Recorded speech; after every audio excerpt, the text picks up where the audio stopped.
Friends, આજે હું તમારી સાથે શેર કરીશ ટ્રેડિશનલ રીતે દૂધપાક કેવી રીતે બને છે તેની રેસિપી. દૂધપાક એનો અર્થ થાય છે કે દૂધને પકાવવું, દૂધને ઉકાળવું. મેં ઘણા બધા દૂધપાકની રેસિપીના વિડીયોઝ જોયા છે. તેમાં બતાવે છે કે ચોખા બાફીને નાખવા કે પછી 10 મિનિટમાં દૂધપાક કેવી રીતે બનાવવો. હું તમને ટ્રેડિશનલ રીતે દૂધપાક કઈ રીતે બને તેની રેસિપી આપીશ. મેં અહીંયા દૂધપાક બનાવવા માટે 2 લીટર જેટલું દૂધ લીધેલું છે. તેમાં આપણે 1/4 કપ જેટલા ચોખા એડ કરીશું.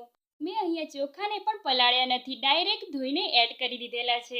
હવે ચોખા આપણા સારી રીતે ચડી જાય ત્યાં સુધી દૂધને આપણે ઉકાળી લઈશું. લગભગ 30 મિનિટ જેટલો સમય થઈ ગયો છે. ચોખા આપણા ચડી ગયા છે.